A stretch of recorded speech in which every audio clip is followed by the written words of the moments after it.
நான் அதிகமா நர்சரியில போய் வாங்குறத விட, செடி குடுத்து செடி வாங்குற மாரி எக்ஸ்சேஞ்ச் மாரி தாங்க வாங்குவேன். நமக்கு வந்து ஒரு பார்சல் வந்துருந்துச்சு. அது ஒரு 3 நாள் கழிச்சு. நம்ம ஏரியாவுக்கு அப்படிதான் வரும். இது வந்து ரம்பை அப்படின்னு சொல்லிட்டு, இதுக்கு முன்னாடி எனக்கு அனுப்பி வச்சிருந்தாங்க.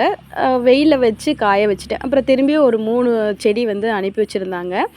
அதுக்கப்புறம் வந்து செடி மிளகு அப்படின்னு சொல்லிட்டு, அவங்க இலையோட அனுப்பி வச்சிருந்தாங்க. இலையெல்லாம் கொட்டி போய் குச்சி மட்டும் தான் இருக்கு. ஆனா நல்லாருக்கு. அப்புறம் இது வந்து யாழ்ப்பாணம் முருங்கை. இதுக்கு முன்னாடியும் 1 வருஷத்துக்கு முன்னாடியே அனுப்பி வச்சாங்க. அதுவும் காஞ்சு போய் அப்ப திரும்பியும் இப்ப வந்து அனுப்பி வச்சிருக்கிறாங்க. அப்புறம் இன்னொரு முருங்கைக்காய் கட்டிங்ஸ் அனுப்பியிருந்தாங்க. அது வந்து கொஞ்சம் நீட்ட காயா காய்க்குது அபி அப்படின்னு சொல்லிட்டு அனுப்பியிருந்தாங்க. அதில வந்து சாணியெல்லாம் வச்சு நல்லா சேஃபா இருக்கிற மாரியே அனுப்பி வச்சிருந்தாங்க. யாழ்ப்பாணம் முருங்கை வந்து நல்லா வளர வச்சு வேரோட அனுப்பியிருந்தாங்க. அதுக்கப்புறம் சில விதைகளும் அனுப்பியிருந்தாங்க. அப்புறம் யாழ்ப்பாணம் முருங்கையோட விதைகளும் அனுப்பியிருந்தாங்க. ஏதாவது ஒண்ணு சக்சஸ் ஆகட்டும் அப்படின்ட்டு. அப்புறம் சில விதைகளும் அனுப்பி வச்சிருந்தாங்க. நெறைய விதைகள் இப்ப சேர்ந்துருச்சுங்க. அப்புறம் ஒரு கீரை வகைகள். இது என்ன கீரை வகைன்னு தெரியல. இனி தான் அவங்கள்ட்ட கேட்கணும்.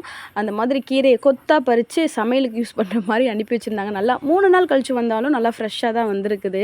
அப்புறம் ஒரு குட்டியா இஞ்சியோட செடி ஒண்ணு அனுப்பி வச்சிருந்தாங்க. 3 நாள் தாங்கல போல இருக்கு. கொஞ்சம் நல்லாவே வாடி காஞ்சிருச்சு. இனி நடவு பண்ணா நல்லா வளர்ந்து வந்துரும். இனி இந்த ரம்பை செடிகள வந்து வெயில்ல வைக்காம கொஞ்சம் நிழல்லயே வச்சு பார்த்து வளர்க்கணும்.